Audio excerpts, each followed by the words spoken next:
नमस्कार जय जगन्नाथ मु लोकनाथ स्वागत करुच्ची tech farming Odisha YouTube channel को दर्शक बंधु आम आज पहुँचीचु भुवनेश्वर में आयोजित होता कृषि मेला जो कि प्राणी सम विभाग आम देखू जोटा कि धला घुषुरी आम ओडिशा रे विशेष किसी फार्म होना जोटा कि आम ओडिशा नुआ भाई प्रथम आपको नमस्कार तो आपण ना कहतु आड्रेस मो ना हूँ देवव्रत नाथ मुझे चिपलिमा बीबीएफ एल संबलपुर तो आम दर्शक भाई मैंने जदि कौन जो चाषी भाई मैंने जदि आम पिग फार्म गोटे स्टार्ट करने चाहिए तो केते टंकार खर्च करने पड़े बेसी किसी नहीं छोट छुआ जब आने चाहिए ताले चिपलिमा फार्म एभेलेबल अच्छे आप छोट छुआरू जब बड़ करें बड़ करके आप क्रॉसिंग करेंगे ताले लाभवान हो पारे एमांकर ग्रोथ भी बेसी हो पार माने जल्दी एमांकर ग्रोथ हुए आउ ये जन्म होगा केते दिन भितर जो ग्रोथ करेंगे माने 100 केजी केते दिन भितर गोटे वर्ष में एमांकर ओजन हाराहारी बढ़ीज गोटे क्विंटाल 10 किलो तो ये वर्ष को केते थर जो छुआ जन्म करें वर्ष को एमाने 2 थर छुआ जन्म करें आउ गोटे थर 10 ରୁ 12टा छुआ दे पारे आंकर प्रेगनेंसी जो प्रेगनेंसी पीरियड केते वर्ष जो केते मास रहउची 6 मास 3-4 मास रे माने छुआ दे आगे आंकर मोटा मोटी भाव रे प्रेगनेंसी पीरियड होउची 4 मास 10 दिन तो हमर ई जो ठीक अछि तो ये क्यों ब्रीड ये होची लार्ज व्हाइट यॉर्कशायर ब्रीड आ एटा होची हम्पशायर ब्रीड छोट छुआ जो कलाटा अच्छी से हम्पशायर आगे सेटा होची लार्ज व्हाइट यॉर्कशायर ठीक अच्छे आगे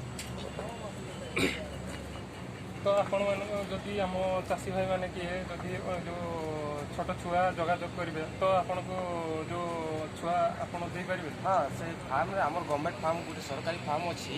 चिपलिमा संबलपुर रे सेटे सब बेले अवेलेबल था लार्ज व्हाइट यॉर्कशायर तो कौन केमिति जने जदि चाषी दे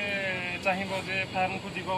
जो फार्म करबा जदि छुआ ब्रीड आनिबा तो प्रथमे क्या जोगाजोग कर आपन को कले हबो ना से क्या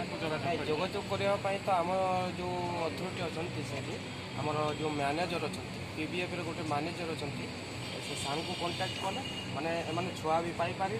आउ सुलभ मूल्य भी पाई पारे तो आपण से जो आम चिपलिमा गवर्नमेंट फार्म रे तो आम क्यों ब्रीड रो छुआ पाई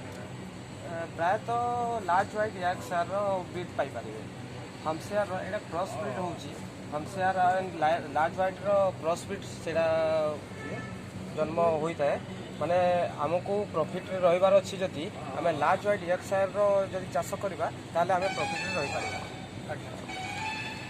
तो यार खर्चा मिनिमम आपन को जदि जने चाषी भाई जदि स्टार्ट करबा को चाहिबो तो यार केते टका जो भितर स्टार्ट कर पाए बेसी टंका देवा पड़े 10,000 खर्च कले भी माने गोटे छुआरू पालन करेंगे बड़ होगा जाए 10,000 फास्ट स्टार्ट करेंगे 10,000 आपन को बहुत लाभवान मिल पार माने माने वर्ष को गोटे क्विंटाल 10 किलो ओजन बढ़ी पारती से चाषी मैंने ये चाष करने बहुत इच्छुक कमर्शियल हिसाब से जब कर तो आपड़ जो कहले तो से गोटे कमर्शियल हिसाब से तो सहीटा जब चाष कर तो मिनिमम केते लक्ष जदि अधिक चाष करवा आमर गोटे अच्छी मुख्यमंत्री कृषि उद्योग योजना से सब्सिडी केते 50% दिए माने ऑन सर्विस माने सर्विस करू नथवा लोक एग्रीकल्चर रू ट्रेनिंग प्राप्त लोक से 50% माने सब्सिडी मिल पारे मुख्यमंत्री कृषि उद्योग योजना आगे तो ये स्कीम रे आपन को केते टकार आरो प्रोजेक्ट कॉस्ट केते project cost low project 50 lakh अछि आउ 1 कोटी रो अछि आगे ठीक है आज्ञा आपण चैनल में जो हमको